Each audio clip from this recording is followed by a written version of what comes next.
Let's give it up for Josh Barnett, guys. Yeah. So, for those of you who don't know me, my name is Ryan Hartwig, and I actually went public 5 months ago as a whistleblower with Project Veritas. So,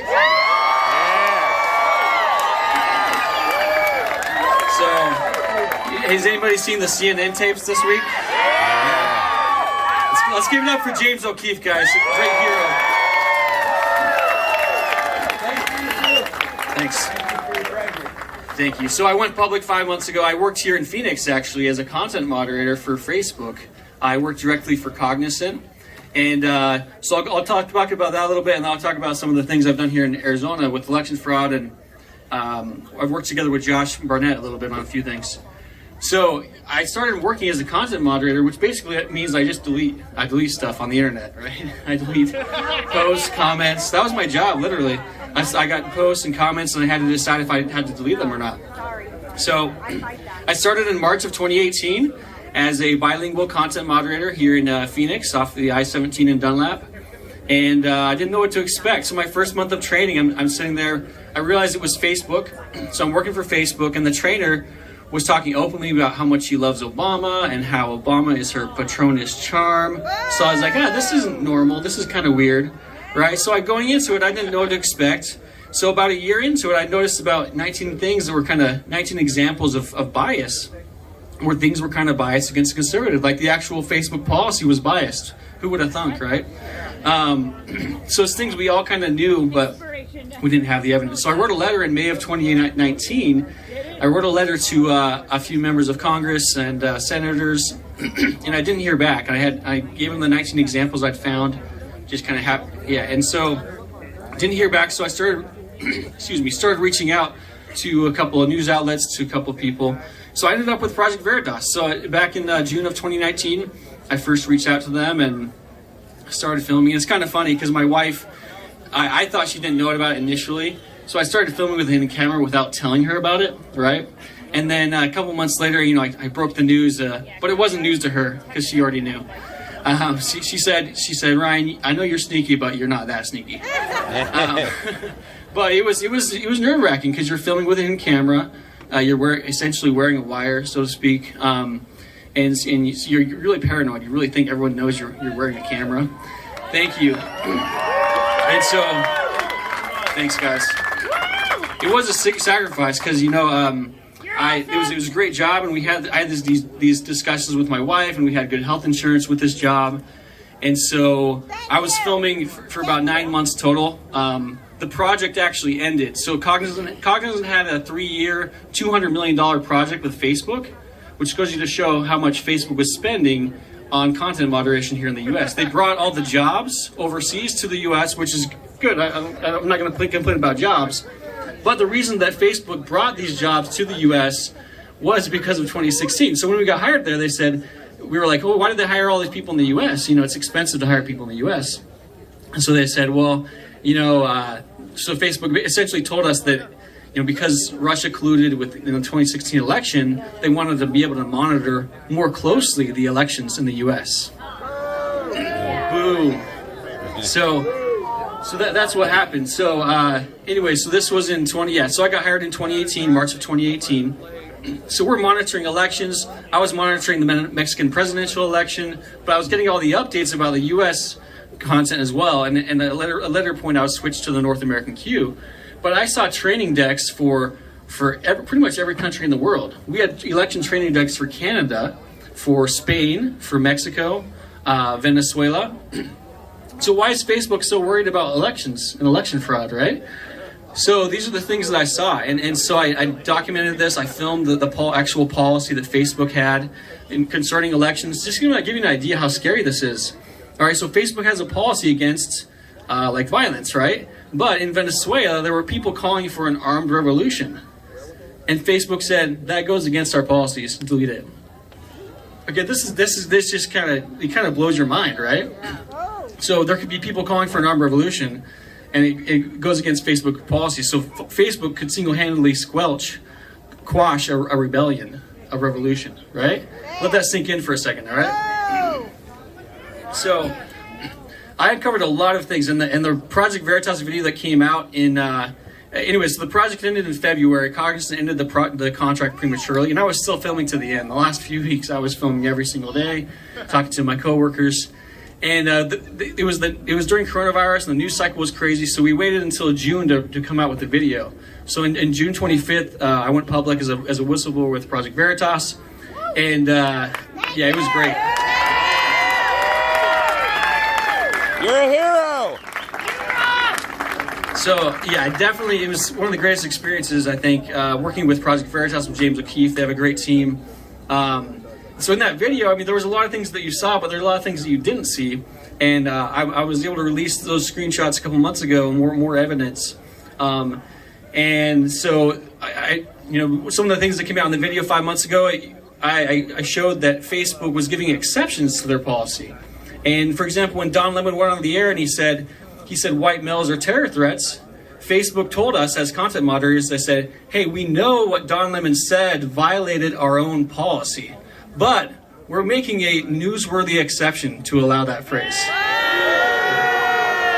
Yeah. So this happened over and over again, and I documented this. Every time they gave an exception, whether it was for Greta Thunberg or any left-wing ideology, it was always for these ideas from the left. And so those are a couple things that I uncovered in the initial video. And I'll go through here in detail some of those examples. So yeah, let's talk about, I have a list here. There's literally 43 examples of bias that I found. All right, 43 examples. I have the screenshots. If you go to my Twitter right now, you can see the screenshots. My name is Ryan Hartwig, Hartwig, and my Twitter is @RealRyanHartwig. And I actually grew up here in Mesa. I went to Westwood High, and so I'm a local. I ran, and it's funny, I ran for student council in high school, and so my last name is a little bit difficult. So I said, to learn my last name, I would just say I have a heart but not a wig, Hartwig. So that's the joke. So I wore a wig when I ran for student council at Westwood High. No, I didn't win that election yet, but I got appointed to. Thank you.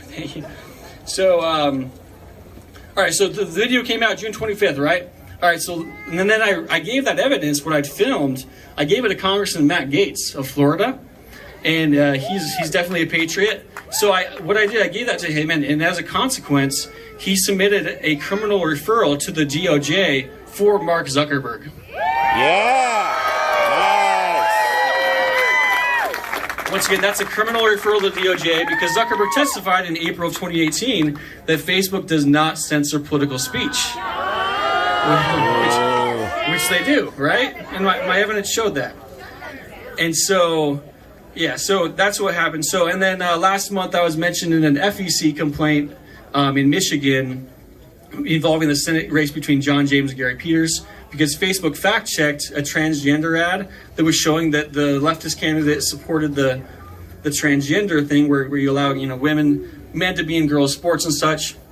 And so Facebook essentially made an in-kind contribution to the Democrats' race. So I was mentioning that complaint, so I was able to help out a little bit. Let me just go through a few examples, all right? So Facebook says, hey, they want to prevent violence, right? Well, how do they treat cops on the platform? So if you post a photo of a cop on Facebook, like we had some cops here yesterday, and circling overhead. So if you take a picture of a cop, that cop is a private individual per Facebook's policy, and you can't call anybody like a pig or call him a derogatory name like an animal. Like if I take a picture of someone here and I say this person's a pig, then that gets deleted no matter what, no matter who reports it. So Facebook said, calling a cop a pig applies except it doesn't apply to cops. So they changed their policy to allow more attacks against cops. So now, exactly. Whoa! Yeah. And so anyways, so they say they're against violence, but then they allow more attacks against cops. And all right, something that I covered that really shocked me. And something that came out in the video is Facebook made another exception. They said, hey, we don't allow attacks against any race or gender or sexual orientation, except, can you guess what? Right? except against straight white males. So, yeah, so they literally said, and this is documented, I have photo evidence, they said, because they gave a presentation about Pride Month, they said, the following phrase is allowed: straight white males are filth for not supporting LGBT. That's allowed. So they break their own rules. Look, we all support Trump. We want Trump to win. Let's give it up for Donald Trump.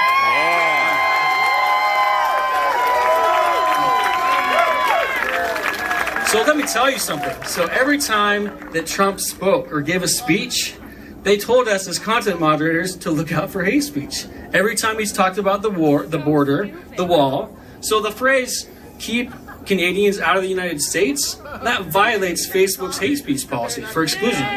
So you can't talk about immigration. You can't discuss politics. There was a kid in Texas, a Trump supporter, who got attacked in the summer of 2018 in a restaurant. And he was wearing a MAGA hat. He got attacked. It was a viral video. And Facebook said, delete that viral video. And the reason they gave was, it was a very small reason. They said, delete it because the adult is cursing at the minor. So something very, very minor. And then we had another example of someone offering $100. If I said, hey, take this $100, go knock off that guy's MAGA hat. Is that violence? Yeah. So Facebook said, allow that. There was a meme, a cartoon meme of Trump shooting himself in the head. You guys have kids, right? Your kids are on Facebook. You don't want them to see like suicide or anything like that. So there was a meme, a cartoon meme of Trump shooting himself, and Facebook said, allow that. So, and you have to imagine, there's about 1,000 content moderators on our site in Phoenix, and we were reviewing about 200 pieces of content a day. So you do the math. That's thousands of pieces of content that are getting deleted, and so it's a huge influence on the election.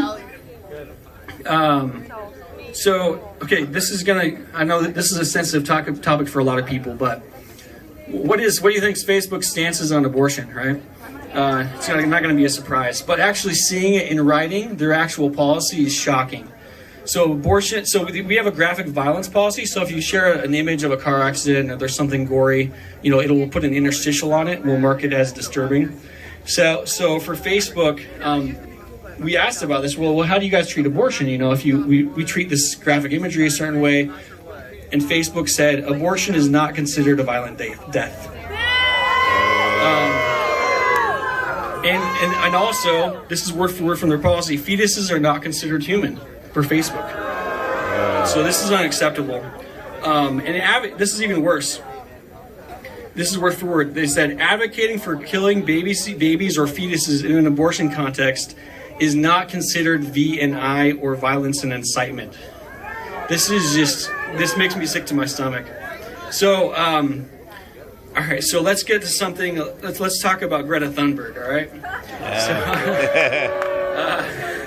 So we all know who Greta Thunberg is, and Facebook I think it was past December when she went to the UN summit, and I think there was kind of an exchange between Trump and Greta. Do you guys remember that?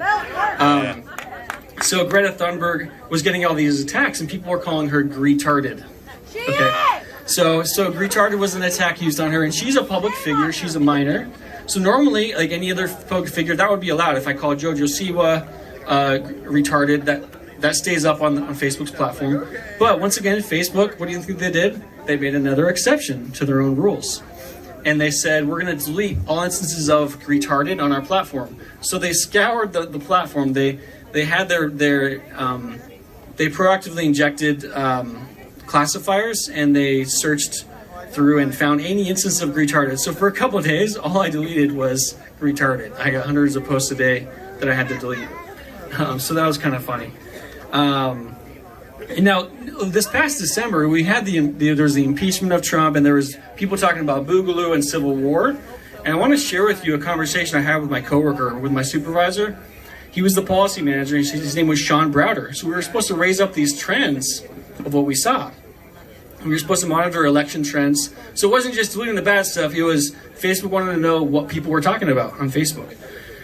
And so I was sending him content about Boogaloo and the Civil War, right? And so he said, I'm going to take a look at the jobs you sent, and if it's a Civil War stuff, I'm going to send it straight to Facebook. And I said, is the Boogaloo serious, or are they joking? And he said, some people are joking, some are serious. That's the danger of leaving it on the platform, is where's that line? And then Sean said, excuse me, I got a little bit of congestion. Sean said, that's exactly the type of stuff that Facebook wants to see. Like, had they seen that type of stuff, like leading up to the 2016 election, like they would have definitely like put some things in place to prevent it. And he does say like that often. That's an actual transcription from the video. It's kind of funny to know that, kind of interesting. Every time I'd record during the day with my hidden camera, and I'd go home after my shift, and I would transcribe every conversation. So I did like a lot of transcribing of these video conversations. Yeah, and then Facebook has said, okay, here's something from, I don't have a date on this one. Facebook was monitoring, investigating the presence of far-right extremist groups outside of the U.S. So anyways, as you can imagine, they're trying to target right-wing groups. I'm trying to think there's another, just in closing here, I want to give you a great example of Facebook's bias. And once again, you can see it on my Twitter, at RealRyanHartwig. But for Facebook, so if I call someone a Trump humper, do you think that's allowed on Facebook? Call them a Trump humper? Is that an attack? Trump humpery. So there's something called a negative character claim. So Facebook has a bullying slang list, and they tell us whether to delete certain words or not that are pretty common. And so, like if I attack someone named Jim and I say, Jim, you're a Trump humper, and Jim actually reports it, then more stuff there's a better chance of it getting taken down. But for Facebook, now what if you call someone a feminazi or a snowflake? What do you think? How do you think Facebook treats that? Right? So yeah, literally so if you call someone a Nazi, that's allowed. If you call someone a Trump humper, that's allowed. But if you call someone a feminazi or a snowflake, that gets deleted. So it just goes to show Facebook's bias. Once again, guys, my name is Ryan Hartwig. You can go to my website, ryanhartwig.org. I'm on Twitter. Let's just give it up for Project Veritas and James O'Keefe, guys.